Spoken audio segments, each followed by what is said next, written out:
रहस्यमयी परछाई का सच। क्या था मंदिर का खौफनाक राज? डर, सस्पेंस और चौंकाने वाला खुलासा। क्या भूत था या इंसानी चाल? परछाई की सच्चाई, the truth of the shadow.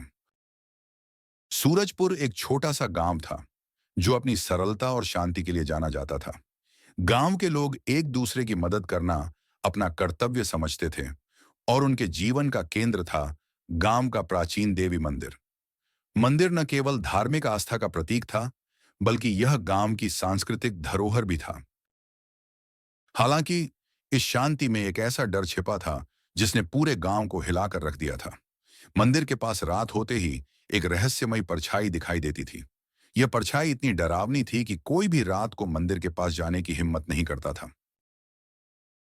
गांव में परछाई को लेकर कई कहानियां प्रचलित थीं। कुछ लोगों का मानना था कि यह देवी का श्राप है जो किसी पुराने पाप की सजा दे रहा है। वहीं कुछ का कहना था कि यह मंदिर के पुराने पुजारी की आत्मा है जो खजाने की रक्षा कर रही है।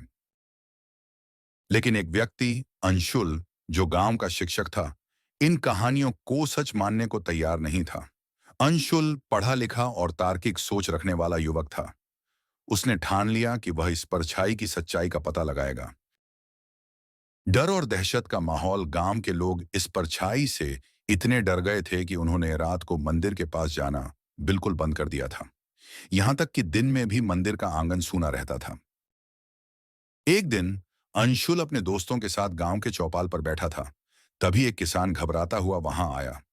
भैया, कल रात फिर से परछाई मंदिर के पास दिखी थी। हम सब बहुत डरे हुए हैं, किसान ने कहा। अंशुल ने मुस्कुराते हुए कहा, क्या तुमने परछाई को करीब से देखा? किसान ने कहा, नहीं भैया, हम दूर से ही देख रहे थे। इतनी हिम्मत किसमें है कि वहां जाकर देखें? अंशुल ने सोचा कि अगर गांव वालों का यह डर खत्म करना है तो उसे खुद सच्चाई तक पहुंचना होगा। मंदिर का इतिहास। अंशुल ने सबसे पहले मंदिर के इतिहास के बारे में जानने की कोशिश की। वह गांव के सबसे बुजुर्ग व्यक्ति रामदीन काका के पास गया। रामदीन काका गांव के इतिहास और परंपराओं के बारे में बहुत कुछ जानते थे। रामदीन काका, यह परछाई कब से दिखाई दे रही है? अंशुल ने पूछा। रामदीन काका ने गहरी सांस लेते हुए कहा, यह परछाई लगभग 20 साल से दिख रही है। पहले यहाँ के पुजारी वासुदेव अचानक गायब हो गए थे।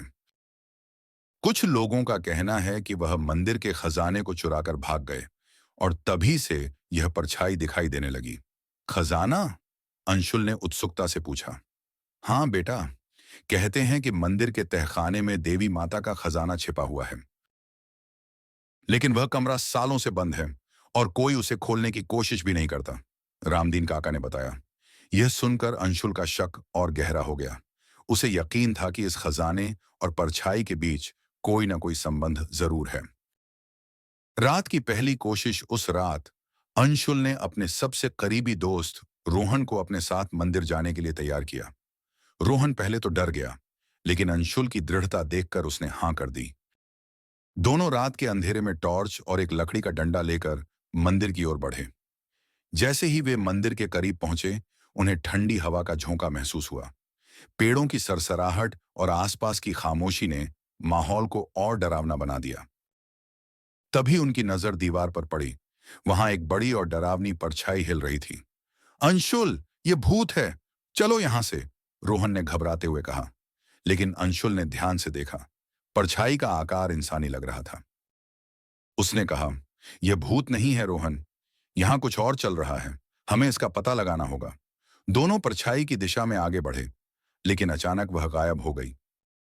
तहकीकात शुरू। अगले दिन अंशुल ने मंदिर का कोना कोना छानने का फैसला किया। दिन के उजाले में वह मंदिर के अंदर गया और देखा कि दीवार पर कुछ अजीब निशान थे। ऐसा लग रहा था जैसे वहां कुछ टांगा गया हो। मंदिर के तहखाने के दरवाजे पर एक पुराना ताला लगा था। अंशुल ने ताले को ध्यान से देखा। यह ताला शायद खजाने वाले कमरे का था जिसके बारे में रामदीन काका ने बताया था। वह यह भी जान गया कि रात में परछाई बनाने के लिए किसी ने जानबूझकर दीवार पर मशाल की रोशनी डाली होगी। लेकिन यह काम कौन कर रहा था? रहस्यमयी परछाई का सच। अगली रात अंशुल ने अकेले मंदिर जाने का फैसला किया। उसने अपने साथ एक कैमरा और रस्सी रख ली। वह मंदिर के पास छुपकर बैठ गया। आधी रात को उसने देखा कि एक आदमी मंदिर के अंदर जा रहा था। वह काले कपड़े पहने हुए था और उसके हाथ में मशाल थी। अंशुल ने उसका पीछा किया। वह आदमी दीवार के पास जाकर मशाल की रोशनी से परछाई बना रहा था। अंशुल ने चुपके से उसकी हरकतों का वीडियो बना लिया और फिर उसे पकड़ने के लिए आगे बढ़ा। तुम कौन हो और यह सब क्यों कर रहे हो? अंशुल ने कड़क आवाज में पूछा। वह आदमी डर गया और कहने लगा, भाई मुझे माफ कर दो, मैं यह सब पैसों के लालच में कर रहा था। अंशुल ने देखा कि वह आदमी गांव का व्यापारी महेश था। महेश का इरादा महेश ने सच कबूल कर लिया।